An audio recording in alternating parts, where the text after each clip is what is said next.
Russia launches strike bombers near Ukraine in war games. Strike bombers made their debut in the skies near Russia's western border today. Moscow announced that its Sukhoi Su-34 fighter bombers have made their first flights from a renovated military airport just 105 miles from the Ukrainian border. Crews of the Western Military District's Bomber Regiment have started to perform the first planned flights at the reconstructed Baltimore Airfield in Voronezh, said a military statement.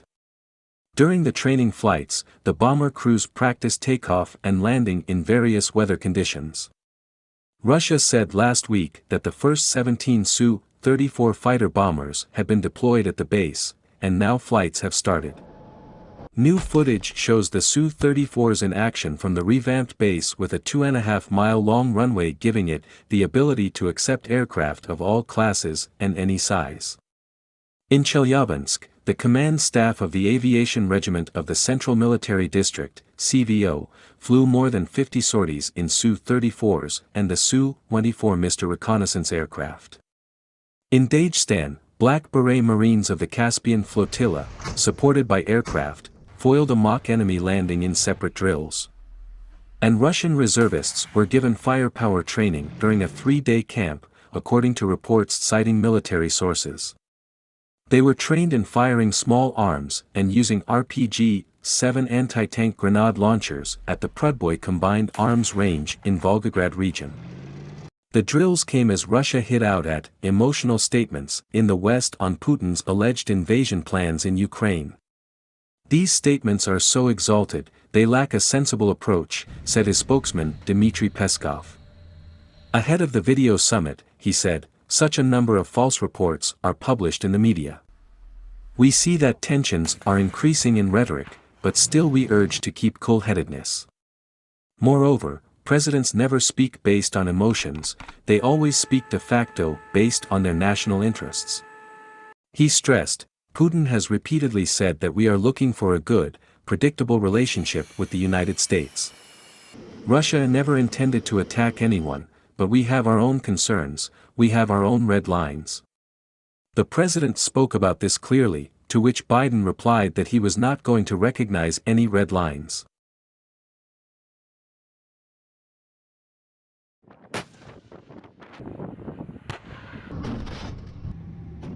Russia keeps tensions high over Ukraine while waiting for next Biden move. Russia kept up a barrage of hostile rhetoric towards Ukraine on Thursday and compared the crisis there to the most dangerous moment of the Cold War as it waited for U.S. President Joe Biden to invite it to possible talks with NATO countries. The Russian Foreign Ministry accused Ukraine of moving heavy artillery towards the front line of fighting with pro-Russian separatists in the east of the former Soviet Republic and failing to engage in a peace process. Negotiations on a peaceful settlement have practically hit a dead end, ministry spokesperson Maria Zakharova told reporters, referring to the 7-year conflict between Ukrainian and separatist forces in the eastern Donbass region.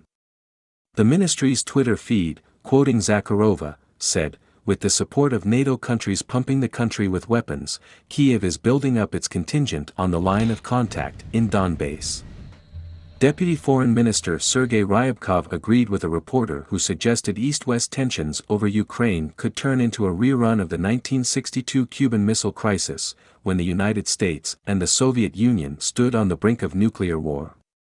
You know, it really could come to that, Interfax news agency quoted him as saying. If things continue as they are, it is entirely possible, by the logic of events, to suddenly wake up and see yourself in something similar.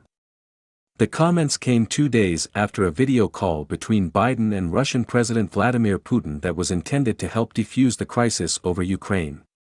They signaled that Moscow has an interest in keeping tensions high while waiting for the next move from Biden, who has said he plans to hold follow-up talks involving Russia and NATO countries. Ukraine, which seeks to join NATO, says it fears an invasion by tens of thousands of Russian troops gathered near its border. Moscow says its posture is purely defensive.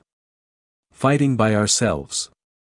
Ukrainian Foreign Minister Dmytro Kuleba said Kyiv expects to be supported by Western military allies even if the United States does not send troops there, an action that Biden has ruled out. We will be fighting this war by ourselves, Kuleba told investors in London. We know how to fight. We do not need foreign troops fighting for us. But we will appreciate anything that can strengthen our army in terms of military supplies.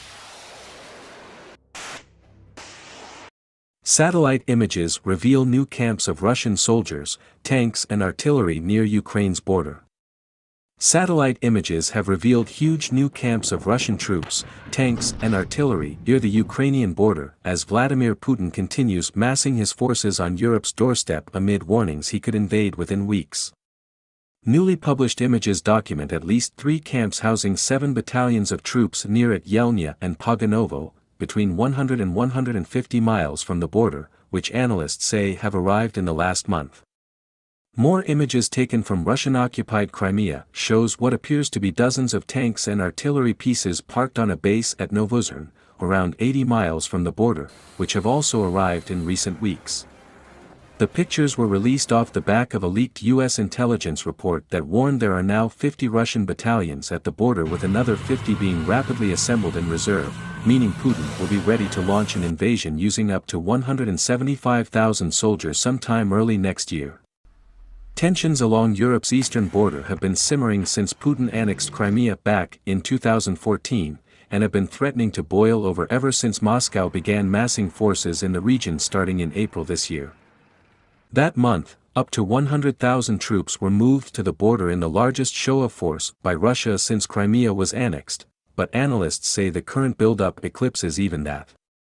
The Russian plans call for a military offensive against Ukraine as soon as early 2022 with a scale of forces twice what we saw this past spring during Russia's SNAP exercise near Ukraine's borders, a White House source told The Washington Post this weekend as the intelligence briefing leaked. The plans involve extensive movement of 100 battalion tactical groups with an estimated 175,000 personnel, along with armor, artillery and equipment.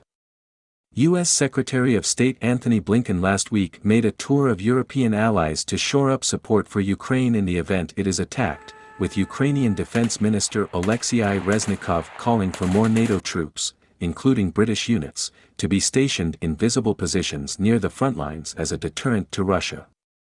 Meanwhile, Joe Biden is due to hold a phone call with President Putin this week to try and defuse the situation, with Biden saying last week that he was preparing a package of measures including sanctions to make it very hard for the Russian leader to go through with any invasion.